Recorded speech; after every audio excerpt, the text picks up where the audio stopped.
भीलवाड़ा धार्मिक नगरी के अंदर हम यहाँ मौजूद है। निम्बार्क आश्रम के अंदर हमारे मोहन शरण जी महाराज मोहन शरण जी महाराज के पास, और होली के ऊपर जो पर्व त्यौहार मनाया जा रहा है, धार्मिकता से भाईचारावाद से त्यौहार मनाया गया। और हमारे गोपाल जी जो तिवारी जी है, जो निम्बार्क आश्रम से जुड़े हुए गुरुदेव के बारे में वो परिचय देंगे, जिसके बाद गुरुदेव से उनका रेवरेंस सुनिए। मैं गोपाल शर्मा, ऋषि सिंह संतान का सहसचिव, भीलवाड़ा में निम्बार्क आश्रम में हमारे पूज्य गुरुदेव सम्मानीय गुरुदेव के चरणों में प्रणाम करते हुए गुरुदेव के बारे में मैं क्या बता सकता हूँ। तो भगवान है साक्षात हमारे, लेकिन निम्बार्क जो पीठ है सलीमाबाद की, निम्बार्क पीठ से आप जुड़े हुए हैं और आप धार्मिक आयोजन करते रहते हैं। और निम्बार्क आश्रम में हनुमान जी मंदिर जिनके आप महंत हैं, और भीलवाड़ा ही नहीं अलवर में भी आपका एक आश्रम बना हुआ है, उसके भी आप महंत हैं। लेकिन आप किसी भी मंदिर से इतना लगाव नहीं रखते हैं, केवल मात्र जनता को सनातन धर्म में आगे बढ़ाने के लिए जनता को प्रेषित करते रहते हैं और जगह जगह अपनी भागवत कथा करते रहते हैं और कथा के माध्यम से सनातन धर्म को आगे बढ़ाते हैं। इतना ही कहूँगा मैं पूज्य गुरुदेव के लिए। जय भारत, जय राजस्थान।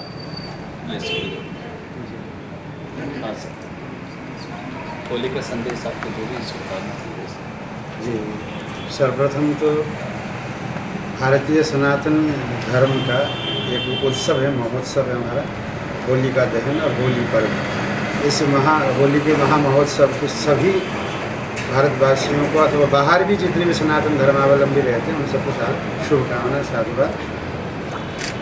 और अभी ये भीलवाड़ा में कि शीतला सप्तमी के दिन में पहले भी खेले ही हैं, और शीतला सप्तमी के दिन होलिका महोत्सव विशेष रूप से मनाते हैं। पर अभी दुख की बात यह है कि यहाँ भीलवाड़ा में धारा 144 ये लगाया, बताते कौन सा है। तो थोड़ा सा कोई भी एकजुट होकर के 5 आदमी नहीं रह सकते। हमारे तो हमेशा हर साल ही भीलवाड़ा में हो चाहे कहीं वो सनातन धर्मावलंबी तो महोत्सव के रूप में मनाते हैं होली को, और बहुत महापर्व है। इसमें यदि धारा 144 लगा देंगे तो निश्चित है कि रोक नहीं पाएंगे कोई भी, और उसको जो हृदय से मनाना है वो मना ही नहीं पाएंगे। उस आनंद से, उस प्रसन्नता से, उस खुशी से कोई मना नहीं पाएंगे। ऐसे महोत्सव जब बाद में अभी पास में नवरात्रि भी, नया वर्ष हमारा भारतीय सनातन धर्म की जो नए वर्ष है वो भी आ रहे हैं, उसमें भी डिस्टर्बेंस होंगे नवरात्रि में भी। तो ये ठीक नहीं है। किस कारण से, क्यों, किस लिए ऐसा किए हैं। महर्षि गौतम जयंती है उस दिन भी विशेष सभी भारतवर्ष में मनाते हैं। तो ऐसे उत्सवों में तो ये कार्य नहीं होना चाहिए था, लगाए हैं। अगर कम कर दे तो बढ़िया। अब जैसे कि ये होता है ना कि क्यों लगाए, अगर कोई प्रश्न करे तो कोई न कोई विपत्ति खड़ी न हो जाए, लड़ाई झगड़े जैसी बात ना हो जाए, इसलिए लगाते हैं, ये बोला जाता है। और मुझे नहीं लगता कि सनातन धर्मावलंबी व्यक्ति कभी लड़ाई करने के लिए उत्सव में कोई लड़ाई करेगा, क्योंकि साल में एक बार भी ऐसा समय, नवरात्रि आदि जो उत्सव होते हैं, होली आदि उत्सव, ये उत्सव ही होता है कि अपने दूर गए हुए अपने परिवारजन भी एकत्रित होकर के उस समय अपने यहाँ आते, तो प्रसन्नता से खुशी मनाने के लिए, आनंद लेने के लिए, उत्सव मनाने के लिए, न कि कोई युद्ध करने के लिए, न कोई लड़ाई करने के लिए, न किसी पड़ोसी से लड़ने के लिए। तो ये नहीं लगता कि लड़ेंगे। फिर लगाए, हम भी तो यही कहूँगा कि न होता, ऐसा नहीं लगाते तो और उत्सव खुल के मनता और व्यापार की भी वृद्धि होती। आज अगर व्यापार में वृद्धि नहीं है, इसलिए नहीं होंगे कि जब 5 आदमी से ज़्यादा उत्सव भी मना नहीं पाएँ तो खुल के तो खर्च कौन करेगा। और जब खुल के उत्सव मनाएंगे तो खर्चा भी करेंगे, तो व्यवसाय में भी लाभ है। तो ऐसा नहीं होना चाहिए था। तो हम तो निवेदन यही करेंगे कि ये हट जाए तो बड़ी, ये ना लगाए, ऐसा फालतू की प्रपंच या ना करें। और निश्चित है कि किसी भी घर में यदि चाहे बहन हो, चाहे बेटी हो, चाहे भाई हो, चाहे शिष्य हो, किसी को भी यदि आप ज़्यादा बंधनों में रखोगे ना, निश्चित है वो बंधन तोड़ के कोई न कोई काम तो करेगा।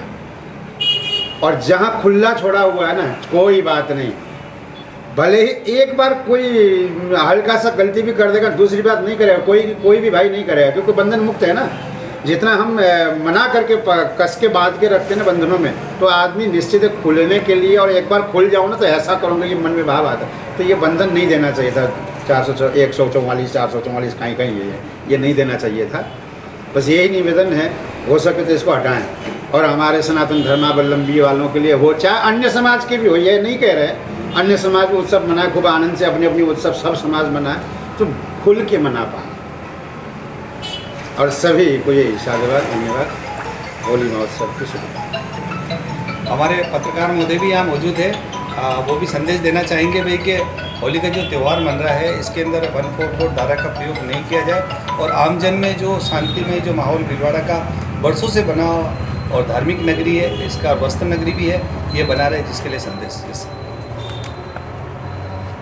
वंदे मातरम साथियों, भीलवाड़ा एक धार्मिक नगरी है और यहाँ विभिन्न प्रकार के धार्मिक आयोजन होते रहते हैं, लेकिन दुर्भाग्य का विषय है कि प्रशासन ने यहाँ धारा 144 लगाई है।